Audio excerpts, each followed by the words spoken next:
रजीम बिस्मिल्लाहिर्रहमानिर्रहीम। असांजे बायोलॉजी जे लेक्चर जो सिलसिलो जारी सारी आहे। कल्ह असां चैप्टर 4 कंप्लीट कयोसीं ऐं अॼु जेको आहे असां चैप्टर 5 शुरू कंदासीं। चैप्टर 5 में बि असांजा सिलेक्टेड टॉपिक्स आहिनि। चैप्टर 5 जो तव्हांजो टाइटल आहे सेल साइकिल, जीव घड़े जो चक्कर, सेल साइकिल। ठीकु।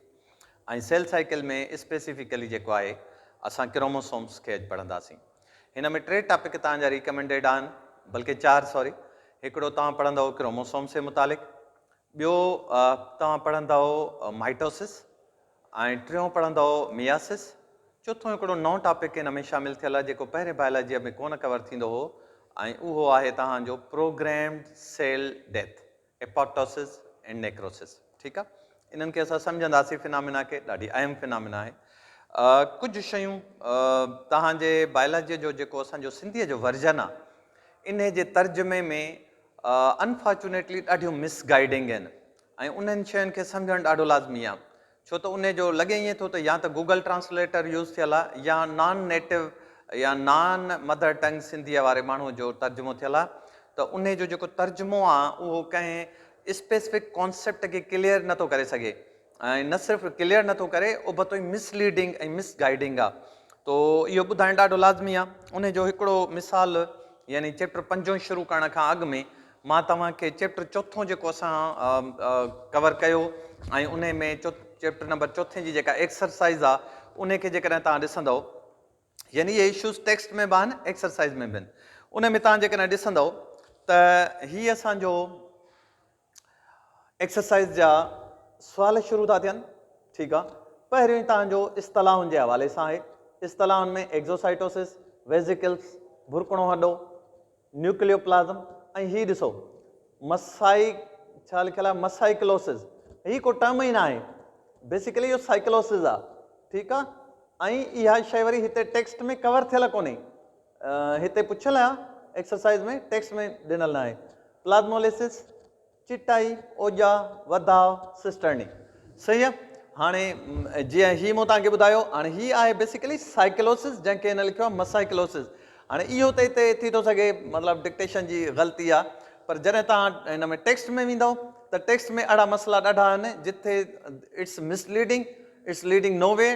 तो जेतर उहो उस्ताद उनखे सही तरीक़े सां सम्झाए नथो, तव्हां उहा ॻाल्हि सम्झी न सघंदव। ऐं हीअ बि जेको असांजी ऑब्जेक्टिव टाइप आहे, इन में बि इहे मसइला आहिनि। सो बहितर इहो आहे त जॾहिं तव्हां हीअ सिंधी किताब रखो पंहिंजे साम्हूं, जेकॾहिं किथां तव्हांखे इंग्लिश वर्जन मिली वञे या सॉफ्ट कॉपी हुजे इंग्लिश जी, उहा गॾु ज़रूरु रखो। उहा रखंदव त पोइ वरी कुझु मसइलो सवलो थी थो वञे। ठीकु आहे। हिन खे मां थोरो तव्हांखे ॿुधाईंदो हलां। एक्ज़ोसाइटोसिस असां पढ़ियो होसीं, जीव घड़ो जॾहिं शयुनि खे, बेकार मादनि खे ॿाहिरि ख़ारिज थो करे। वेज़िकल्स छा हुयूं, नंढड़ा नंढड़ा खाल हुआ, गोल्जी एपरेटस मां निकिरनि पिया, ऐं इहे ट्रांसपोर्ट पिया कनि इंट्रासेल्युलर इंटरसेल्युलर, मादनि खे ॿाहिरि पिया कढी छॾनि या अंदरि ट्रांसपोर्ट पिया कनि। भुरकणो हॾो कार्टिलेज हो, कनेक्टिव टिश्यू जी टाइप हुई, जंहिंमें जीव घड़ा परे परे हुआ ऐं ग्राउंड टिश्यू हो विच में। न्यूक्लियोप्लाज़म, न्यूक्लियस जे अंदरि जेको असांजो जेलियन मां मादो आहे उनखे न्यूक्लियोप्लाज़म था चऊं। Cyclosis, cyclosis is basically movement of different organelles inside the cytoplasm. यानी साइटोप्लाज़म में अंदरि मुख़्तलिफ़ ऑर्गेनलीज़ जॾहिं मूव कंदा रहंदा आहिनि त उन मूवमेंट खे असां साइक्लोसिस चवंदा आहियूं।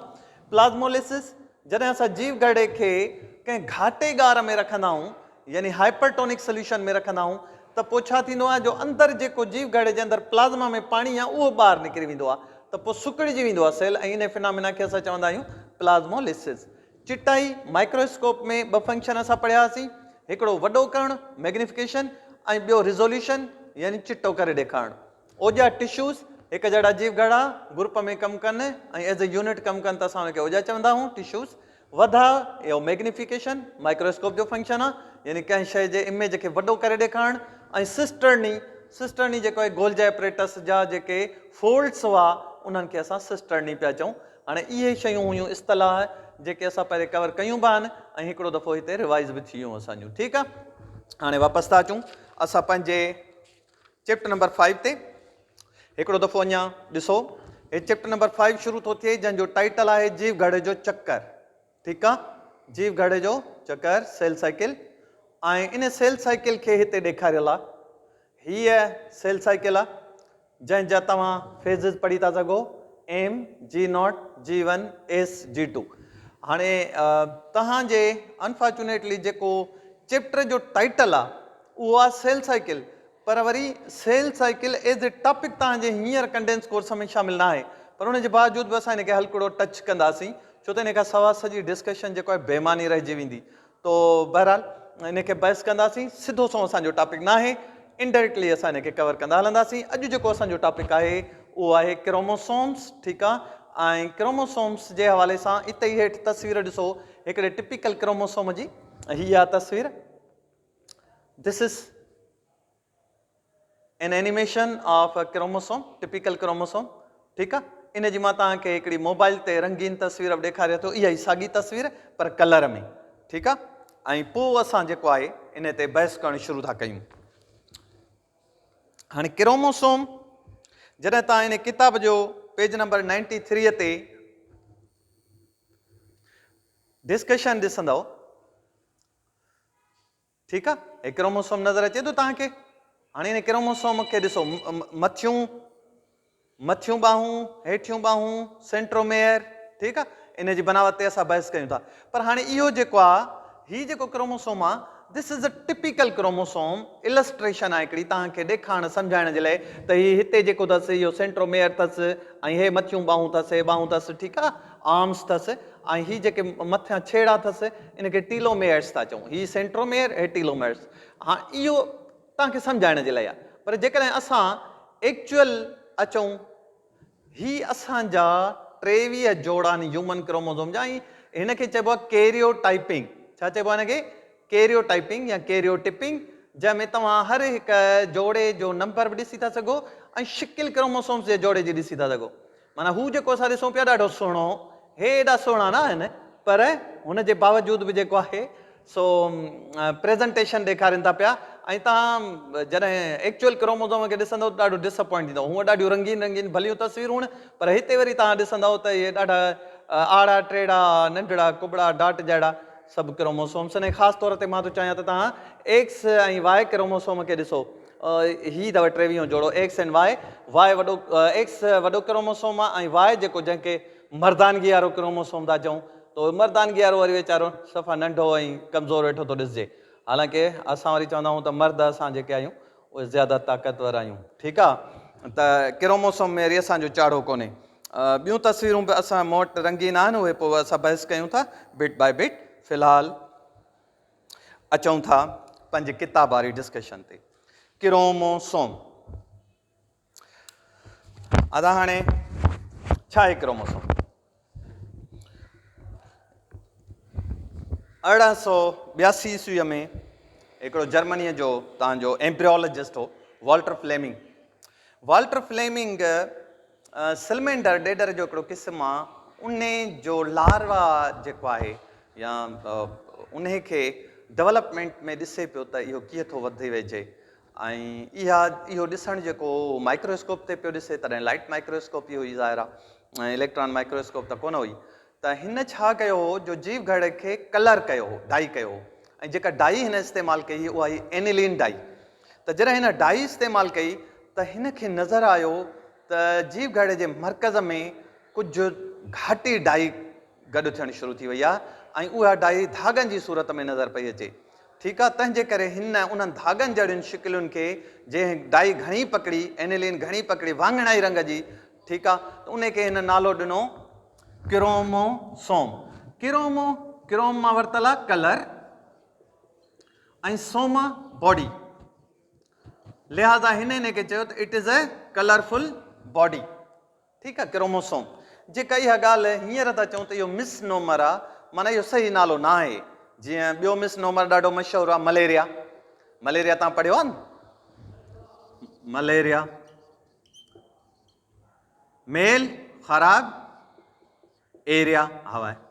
हाणे मलेरिया ख़राबु हवा आहे, पर जॾहिं शुरूअ में इहा बीमारी आई त माण्हुनि खे लॻे पियो त शायदि इहा बीमारी जेको आहे ख़राबु हवा जे करे थी थिए। बाद में हली ख़बर पई त प्लाज़्मोडियम जे करे थी थिए। 4-5 क़िस्मनि प्लाज़्मोडियम जा मच्छर एनोफ्लीज़ थो फैलाए, दिस एंड दैट। त हाणे ताईं बि लफ़्ज़ उहो साॻियो बीमारी जो बि इहो आहे मलेरिया। इहो मिसनोमर आहे। मिसनोमर कीअं, माना इहो नालो सही न आहे, पर हाणे मशहूरु आहे, हर आम माण्हूअ जे, ख़ासि माण्हूअ जे ज़बान ते चढ़ी वियो आहे। त ईअं ई क्रोमोसोम जो नालो बि जेको आहे सो इहो इन हिसाब सां मिसनोमर आहे त it is not a colourful body, it is colourless. ठीकु आहे, जेकॾहिं ओरिजिनल तव्हां हिनखे ॾिसंदो त इट इज़ कलरलेस। पर जॾहिं असां स्टडी कंदा आहियूं जीव घड़नि खे त असांखे मजबूरन उनखे स्टेन करणो पवंदो आहे, उनखे रंग ॾियणा पवंदा आहिनि। पोइ रंगनि जी वरी चॉइस ईअं थी पवंदी आहे त जेके जीव घड़े जे अंदरि शयूं एसिडिक हूंदियूं आहिनि उहे बेसिक डाई सां बाइंड कंदियूं आहिनि, ऐं जेके बेसिक शयूं हूंदियूं आहिनि उहे एसिडिक डाई सां बाइंड कंदियूं आहिनि। त एसिडिक जेका डाई जिथे जिथे वेंदी आहे उहा शइ नारंगीअ जहिड़ी नारंगी कलर जी, ऑरेंज कलर जी चमकंदड़ ठही पवंदी आहे। त असां हिते ॾिसण सां सम्झी वेंदा आहियूं त हीअ डाई जंहिं एसिडिक वरिती आहे त पाण इहा शइ बेसिक आहे। ऐं जीअं न्यूक्लिक एसिड्स आहिनि, नाले मां ई ख़बर आहे एसिड्स आहिनि, त उहे वरी बेसिक डाईअ सां बाइंड था कनि, त उहा बेसिक डाई असांखे वाङणाई रंग जी नज़र ईंदी आहे। हाणे हुतां ऑरेंज, हुते वरी तव्हांजो पर्पल ऐं वायलेट, त हाणे इहे ॿिन्ही कलरनि जो कॉन्ट्रास्ट असांखे जेको आहे कंट्रास्ट, इहो असांखे जेको आहे जीव घड़े खे स्टडी करण में, उनजी मॉर्फोलॉजीअ खे सम्झण में, ऐं इहो pH ग्रेडियंट ते मुख़्तलिफ़ शयुनि खे डिफ्रेंशिएट करण में हेल्प कंदो आहे। ठीकु आहे, त हाणे हिते एनिलिन डाई इस्तेमालु थी, वाटर फ्लेमिंग कई, ऐं उन खे नज़र आया धागनि जहिड़ा क्रोमोसोम, जंहिंजे करे हुननि जो नालो रखियो क्रोम कलर सोमा बॉडी। हाणे उहो छा, असां इनखे थोरो बुनियाद खां वठी मथे था खणूं। हीउ हिकिड़ो असांजो टिपिकल एनिमल सेल आहे, हीउ हुनजो न्यूक्लियस। आम तौर ते असांखे न्यूक्लियस बिल्कुलु लसड़ो नज़र ईंदो आहे, यानी न्यूक्लियो लाइ बि हिन में कोन हूंदा आहिनि। आम तौर ते जेको जीव घड़ो विरासत में न आहे, सुकून वारी हालत में आहे, त असांखे न्यूक्लियस जे अंदरि जेको न्यूक्लियो प्लाज़म आहे उहो बिल्कुलु साफ़ सुथरो नज़र ईंदो आहे। जॾहिं डाई बि कंदासूंसि त वाङणाई रंग जो नज़र ईंदो, पर हिन में को इवेंट का एक्टिविटी असांखे ॾिसण में न ईंदी। हा, जॾहिं जीव घड़ो तयारी कंदो विराइजण जी, त हाणे असांखे छा इन सॼे प्लेन न्यूक्लियस में हलकड़ा हलकड़ा असांखे थ्रेड्स ॾिसण में नज़र ईंदा, जंहिंखे असां क्रोमेटिन नेटवर्क था चऊं। ठीकु आहे, इन टर्मिनोलॉजीअ खे ज़हन में रखिजो। अञा धागनि जहिड़ा आहिनि, इनखे असां क्रोमेटिन था चऊं, मेशवर्क या नेटवर्क। ठीकु आहे, ॼार, क्रोमेटिन जो ॼार। जीअं जीअं न्यूक्लियस जो सॉरी असांजे जीव घड़े जो सफ़र डिवीजन ॾे वधंदो वेंदो, असां ॾिसंदासीं त हीउ क्रोमेटिन जेको आहे घाटो थींदो वेंदो, ॻूढ़ो थींदो वेंदो, ऐं असांखे आख़िरकार इहे क्रोमोज़ोम्स जेको आहे घाटी घाटी शिकिल में नज़र अचणु शुरू थी वेंदा। इहो साॻियो ई क्रोमेटिन थ्रेड्स वारो आहे, पर इहो पाण में हींअर सोढ़ो थींदो, सुकिड़िबो थो वञे, ऐं असांखे जेको आहे घाटियूं बॉडीज़ नज़र थियूं अचनि। जॾहिं असां हिनखे कलर कंदासीं त असांखे चिटा पर्पल कलर जा नज़र ईंदा स्ट्रक्चर्स, जंहिंखे असां क्रोमोसोम था चऊं। क्रोमोसोम जी जेका तव्हांखे मूं रंगीन तस्वीर ॾेखारी, तव्हांजी किताब वारी तस्वीर आहे, इन में तव्हां क्रोमोसोम खे ॾिठो आहे त हीउ विच ते हिकिड़ो सेंट्रोमेयर अथसि, ऐं हिकिड़ी हीअ ॿांह अथसि, हीअ ॿांह अथसि, हीअ ॿांह अथसि, हीअ ॿांह अथसि। टर्मिनोलॉजी हिन जी कीअं आहे बाबा, हीउ सेंट्रोमेयर आहे, हे टीलोमेयर्स आहिनि। पोइ वरी हिन में तव्हांखे क़िस्म बि ॾेखारियल आहिनि, यानी त कहिड़ा कहिड़ा क़िस्म आहिनि। हिकिड़े जो सेंट्रोमेयर विच ते आहे, ठीकु आहे। ॿियो अहिड़ो क्रोमोसोम आहे जंहिंजो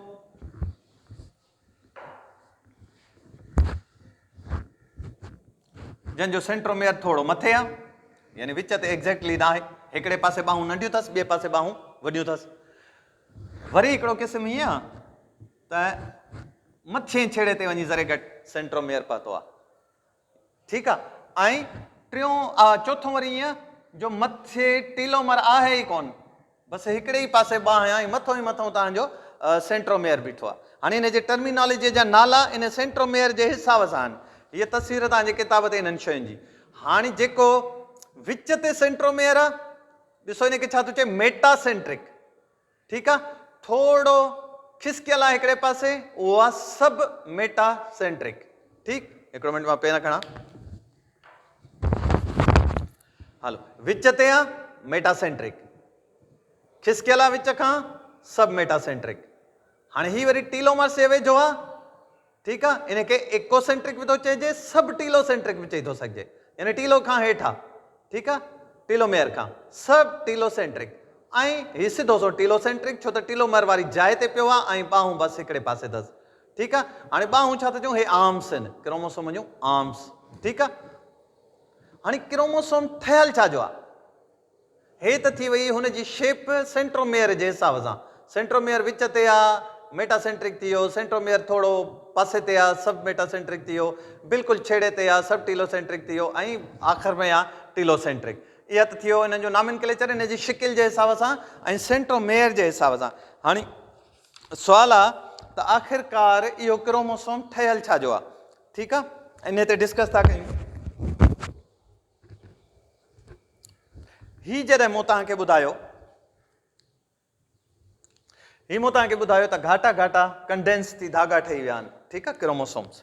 मां जेकॾहिं इनखे हिनखे थोरो तव्हांखे वॾो करे ॾेखारियां, हितां मां हितां ज़रड़ो थो खणा ऐं इन ज़रड़े खे असां वॾो कयूं था, इलेक्ट्रॉन माइक्रोस्कोप ते हलिया विया आहियूं। छा ते हलिया विया आहियूं? इलेक्ट्रॉन माइक्रोस्कोप ते। त असां ॾिसंदासीं त हीउ जेको आहे, हे धागो जेको आहे, इहो पंहिंजे चौधारी जेको क्रोमेटिन हो, इहो पंहिंजे चौधारी घाटो वेढ़ियल आहे बेसिकली। हे तव्हांजो सेंट्रोमियर आहे, ऐं इहो जेको आहे बेसिकली ही धागा हीअं क्रोमेटिन जूं तंदूं आहिनि जेके हिक ॿिए जे मथां फोल्ड थियल आहिनि, ठीकु आहे। अञा छा आहे, जेकॾहिं असां हिन हिकिड़े फोल्ड खे वरी वॾो करे ॾिसूं, हितां खां हिनखे थोरो वॾो करे था ॾिसूं, हाणे इते तव्हांखे छा नज़र ईंदो? इते तव्हांखे 8 बाल नज़र ईंदा, ठीकु आहे, बल्कि ईअं बि न, 4 1 2 3 4 ऐं इन सां वरी 1 2 3 4। हाणे इन्हनि हिस्टोन्स, इनखे था चऊं हिस्टोन, हिकिड़े हिकिड़े यूनिट खे था चऊं हिस्टोन्स, हिस्टोन प्रोटीन। हाणे जेॾीमहिल असां इनखे ॾिसंदासीं त इन जे मथां हिकिड़ो धागो वेढ़ियल हूंदो, सभिनी जे मथां हिकिड़ो धागो वेढ़ियल हूंदो, ठीकु आहे, हीउ धागो वेढ़ियल आहे हिननि जे मथां। इहो धागो जेकॾहिं असां वॾो करे ॾिसूं त इहो धागो छाजो ठहियल आहे? त वापसि असां ईंदासीं त इहो धागो बेसिकली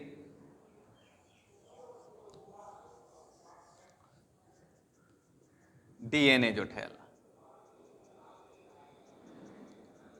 मां पोइ हिन जी हिकिड़ी इलस्ट्रेशन तव्हांखे ॾेखारियां थो, हीउ सिर्फ़ु सम्झण जे लाइ था कयूं, ठीकु आहे। हाणे न्यूक्लियस हो, इनएक्टिव हो, हिकु जहिड़ो लॻो पियो हो, जीअं ई डिवीजन जे वेझो आयो डेंस थी वियो। हे डेंस क्रोमेटिन खे असां क्रोमोसोम था चऊं। हिकिड़े क्रोमोसोम खे असां वॾो करे ॾिठोसीं त ख़बर पई त इन जी क्रोमेटिन जी तंद आहे जेका वेढ़ियल आहे। हिकिड़ी तंद वरी ॾिसूं था त एक्चुअली बालनि जहिड़ा यूनिट आहिनि जंहिंखे असां था चऊं हिस्टोन, हिस्टोन, हिस्टोन प्रोटीन। हीअ बेसिक प्रोटीन आहे। हाणे हिते किताब ते इन जो लफ़्ज़ लिखियल अथव बुनियादी, इहा बुनियादी न आहे, इहा बेसिक एसिडिक ऐं बेसिक आहे, एसिड ऐं base. So this is a basic protein जंहिंजे मथां जेको तव्हांजो एसिड वारो मालिक्यूल यानी DNA वेढ़ियल आहे। हिकिड़े हिकिड़े DNA खे जॾहिं तव्हां ॾिसंदव, मिसाल तौरु हिनखे त हाणे तव्हांखे नज़र ईंदो त इन ते हे न्यूक्लियोटाइड लॻल आहिनि, कहिड़ा? एडिनिन, ग्वानिन, साइटोसिन, थायमिन, ऐं पोयां कॉम्प्लीमेंट्री एडिनिन थायमिन सां लॻंदो आहे, ग्वानिन साइटोसाइन सां, साइटोसिन जेको आहे ग्वानिन सां, थायमिन जेको आहे एडिनिन सां। ऐं इहो सॼो तव्हांजो वाटसन एंड क्रिक असांखे सम्झायो त इहे कीअं पाण में बाइंड आहिनि, ऐं हिननि जी जेका बाइंडिंग आहे हिननि जे विच में वरी हाइड्रोजन बॉन्ड्स आहिनि जेके डॉट डॉट सां ज़ाहिर थियल हूंदा आहिनि, ऐं इहो हिक ॿिए जे मथां इंटरट्वाइंड आहे। या हीअ जेका आहे ट्विस्ट, इहो तव्हांजो मालिक्यूल हीअं नज़र थो अचे, ठीकु। हाणे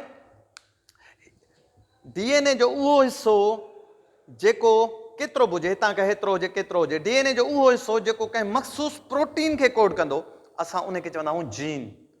छा चवंदा आहियूं उनखे? जीन। ऐं इहो जीन किथे आहे? वेढ़ियो पियो आहे हिस्टोन जे मथां। हिस्टोन्स किथे आहिनि? तव्हांजे क्रोमोसोम खे था ठाहिनि। हाणे माना क्रोमोसोम जी उहा जाइ जेका जंहिं ते को जीन पियो आहे, जेका कंहिं मख़सूस प्रोटीन खे कोड थी करे, उनखे असां अलील चवंदा आहियूं। छा चवंदा आहियूं?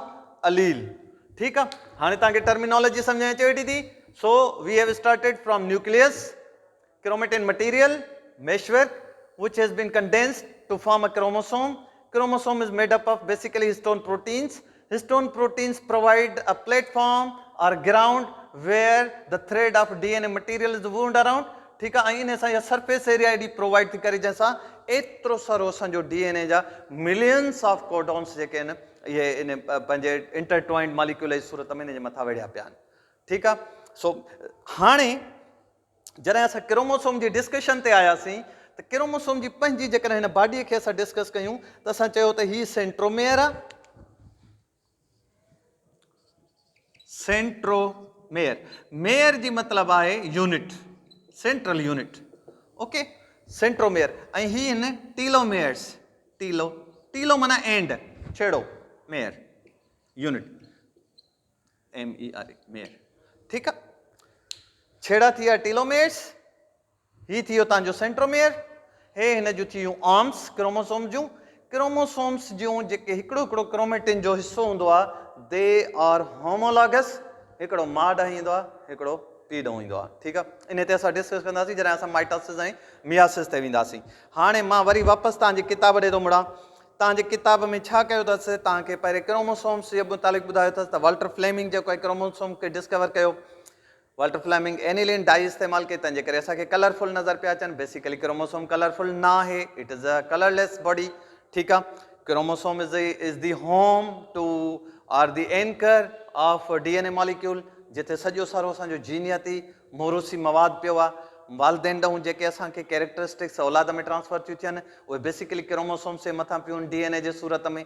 हिकिड़ो हिकिड़ो कैरेक्टर तव्हांजो एक्चुअली हिकिड़े हिकिड़े जीन जो एक्सप्रेशन आहे। मिसाल तौरु तव्हांजे अखियुनि जो रंग आहे, तव्हांजी चमड़ीअ जो रंग आहे, तव्हांजा वार आहिनि, तव्हांजो कद बुत इंटेलिजेंस, ठीकु आहे, आदतूं शिकिल सूरत, तव्हांजो पीउ माउ नानो ॾाॾो ॾाॾी उन्हनि ॾांहुं वेठा था अचनि। छो त इहो हिकिड़ो जुज़ो पीउ ॾांहुं थो अचे, हिकिड़ो माउ ॾांहुं थो अचे, त तव्हांजो जेनेटिक मेकअप थो ठहे। त हाणे पीउ बि वरी पंहिंजे माउ ऐं पीउ मां ठहियो आहे, ठीकु आहे, माउ बि वरी पंहिंजे माउ ऐं पीउ मां ठही आहे। त यानी this is the mixture and makeup of the genes, जंहिंजी कॉम्बिनेशन आहे, जंहिंमें असां वरी तव्हांजे माना हिकिड़ो इंसानु पंहिंजी शिकिलो सूरत में साम्हूं बीठो हूंदो आहे, जंहिंखे ॾिसण सां तव्हां अंदाज़ो लॻाए वेंदा हो त तूं फलाणे जो पुटु रहीं, छो त मतिलबु हुनजे वालदेन सां हुनजी शिकिल सूरत आदतूं मैच खाईंदियूं आहिनि। हाणे वरी वापसि था अचूं तव्हां जे इन ते किताब वारी डिस्कशन थिए, छो त कोशिशि असांजी आहे त तव्हांजे सिलेबस खां ॿाहिरि न वञे। त पहिरें इहो हो त तव्हांजो क्रोमोसोम छा आहे, पोइ क्रोमोसोम्स जी तव्हांजी थी वई टर्मिनोलॉजी, मेटासेंट्रिक, ठीकु आहे, सब मेटासेंट्रिक, सब टीलोमेरिक, टीलोमेरिक छो था चऊं, बिकॉज ऑफ सेंट्रोमेयर जी पोजीशन किथे पई आहे, उन जे हिसाब सां इहो तव्हांजे किताब ते इहा टर्मिनोलॉजी हुई। उन खां पोइ हुई फॉर्मेशन ऑफ क्रोमोसोम्स, त हीअ असां फॉर्मेशन ऑफ क्रोमोसोम्स डिस्कस कई। त बेसिकली क्रोमोसोम्स जेको आहे हिस्टोन प्रोटीन्स जो ठहियल आहे, ऐं इहो पाण में तंतु तमामु ॻूढ़ियूं घाटियूं थियल आहिनि। हिस्टोन प्रोटीन्स बाल जहिड़ी शिकिल जा 8 यूनिट आहिनि, जिन जे मथां जेको आहे DNA जो स्ट्रैंड वेढ़ियो पियो आहे। हिकिड़े हिकिड़े DNA खे तव्हां खोले ॾिसंदव त उहो कोडोन्स जो ठहियल आहे, जिन खे असां न्यूक्लिक एसिड्स उन जा सभु जेके आहिनि यूनिट्स आहिनि, एडिनिन ग्वानिन साइटोसिन थायमिन, सही आहे। ऐं पोइ वरी जेको आहे तव्हांजे इन DNA जे हवाले सां 2-3 ॻाल्हियूं थियल आहिनि। त मां थो चाहियां त DNA जे हवाले सां मां तव्हांखे हिकिड़ो चार्ट पंहिंजो ॾेखारियां, त उन चार्ट ते थोरो ब्रीफिंग वठूं था, उन खां पोइ वरी था हिकिड़ी 2 तस्वीर ॾिसो। हाणे ही मोड चार्ट आहे जंहिंमें क्रोमोसोम्स एंड DNA डिस्कस थियल आहे। This is a cell, an animal cell, okay, this is nucleus, nucleus हींअर विरासत जे वेझो आहे, तंहिंजे करे ॻूढ़ा घाटा क्रोमोसोम असां वटि हिते नज़र पिया था अचनि। हाणे असां हिननि खे, हिते नालो अची वियो क्रोमोसोम, हितां जो न्यूक्लियस, हिकिड़े क्रोमोसोम्स खे असां वॾो करे ॾिठो आहे। So this is a centrosome, ठीकु आहे, नो सेंट्रोमेयर नॉट सेंट्रोसोम, ही हिते ग़लती थी वई आहे। सेंट्रोसोम छा आहे, सेंट्रोसोम हूंदो अथव जेको न्यूक्लियस खां मथां हिन पासे हूंदो आहे, स्पिंडल फाइबर हुन मां निकिरंदा आहिनि, ऐं जेको आहे सो जीव गॾ जी विरासत थींदी आहे। सो हिते चार्ट ते थोरी ग़लती थी वई आहे। So this is a centromere, ठीकु आहे। ऐं ही सेंट्रोमेयर कहिड़े क़िस्म जो आहे, तव्हां जॾहिं हुते टर्मिनोलॉजी पढ़ी हुई त सब मेटासेंट्रिक आहे, सही आहे, छो त 2 ॿाहूं मथियूं नंढियूं आहिनि, हेठियूं ॿाहूं वॾियूं आहिनि। हाणे हिन हिकिड़ी ॿाह खे वरी अञा हिन मैग्नीफाई कयो आहे, त इन जी हीअ तंदु, हे तंदू ॾिसो वेड़ियल आहिनि हिक ॿिए जे मथां, इन मां हिकिड़ी तंदु खे असां वॾो करे था ॾिसो हिते हिस्टोन वारो जेको आहे पार्ट उहो मिसिंग आहे। ही एक्चुअली सॼो जेको धागो आहे हिस्टोन्स ते वेड़ियल आहे। हाणे इन खे अञा जॾहिं वॾो करे ॾिठो अथऊं त बेसिकली इहो आहे 2 strand double helix of DNA, जंहिंमें हिकिड़े पासे तव्हांजा हिकिड़ा न्यूक्लियोटाइड्स आहिनि ऐं उन जे पासे ॿिया न्यूक्लियोटाइड्स आहिनि। इन खे असां था चऊं deoxy ribo nucleic acid, deoxy ribo nucleic acid. छो था डीऑक्सी राइबो चऊं, हिते वॾो करे ॾिसो, हाणे ही शुगर बेस आहे, ठीकु, जंहिंखे राइबोस था चऊं, ठीकु आहे। इन जो ही कार्बन जो स्केलेटन इन सां गॾु पासनि सां, ऐं अंदरे पासे नाइट्रोजन बेसिस इन सां लॻा पिया आहिनि, सही आहे। हिनखे जेकॾहिं अञा वॾो करे हिते मैग्नीफाई करे ॾिसूं त हीअ अची वई तव्हांजी 5 कार्बन वारी शुगर, जंहिंखे असां था चऊं पेंटोज शुगर, ठीकु आहे। हीअ असांजो मॉलिक्यूल आहे फास्फोरस जो, ओके। ऐं विच में आहे hydrogen bonding. This is not a true bonding, this is just attraction between opposite poles, ठीकु आहे। So this is actually the chemical structure of DNA, where we can see the different colors, different types of nucleotides. हिते colour जी की न लया, जेको असांजो A आहे वाङणे रंग जो, इट इज़ अ एडिनोसिन, फिको thymine, orange cytosine, green guanine. हमेशा तव्हां ॾिसंदो एडिनिन थायमीन सां बाइंड कंदो आहे, साइटोसिन ग्वानिन सां, ठीकु आहे। पोइ जेकॾहिं ग्वानिन हेॾो हूंदो साइटोसिन होॾो हुन सां बाइंड कंदो। सो ॿ हे ॿाहूं हिन DNA जूं जेके हिक ॿिए जे मथां वेढ़ियल आहिनि, जंहिंखे असां हेलिकल स्ट्रक्चर था चऊं। हाणे हिते साॻिया कलर कोड फॉलो कयो, हीउ colour code adenine guanine, cytosine thymine, adenine फिको ॾिसो, adenine with thymine, adenine thymine, ठीकु आहे, साइटोसिन विथ दी ग्वानिन। हाणे ही मां पियो तव्हांखे ॿुधायां त मिसाल तौर ही कोडोन आहिनि, एडिनिन साइटोसिन ग्वानिन। हाणे ही पाण में जॾहिं गॾिबा मुख़्तलिफ़ कोडोन, त इहे कंहिं हिकिड़े अमीनो एसिड जो, माना टे जेके कोड हूंदा आहिनि हिकिड़े अमीनो एसिड्स खे जेको आहे कोड कंदा आहिनि। त प्रोटीन अमीनो एसिड्स जी ठहियल हूंदी आहे, त जॾहिं बि DNA खे का प्रोटीन ठाहिणी हूंदी आहे त उन जो हिकिड़ो पासो जेको आहे उहो पंहिंजो कॉम्प्लीमेंट्री स्ट्रैंड कोडोन्स जो ठाहींदो आहे, जंहिंखे असां मैसेंजर RNA चवंदा आहियूं। उहो मैसेंजर RNA तव्हांजे साइटोप्लाज़म में ईंदो आहे ऐं अमीनो एसिड्स खे हिन जे बिल्कुलु अपोज़िट जेके अमीनो एसिड्स हूंदा उन्हनि खे वठंदो ईंदो ऐं रफ एंडोप्लाज़मिक रेटिकुलम ते तव्हांजी प्रोटीन खे पाण में उणींदो वेंदो, जंहिंसां प्रोटीन जो मॉलिक्यूल ठहंदो, जंहिंखे असां चवंदा आहियूं प्रोटीन सिंथेसिस। यादि कयो, रफ एंडोप्लाज़मिक रेटिकुलम ते असांजा राइबोसोम्स लॻल हुआ जेके प्रोटीन सिंथेसाइज़ पिया कनि। त हीअ असांजे चैप्टर जे हिसाब सां चार्ट ॾाढो सुठो चार्ट आहे।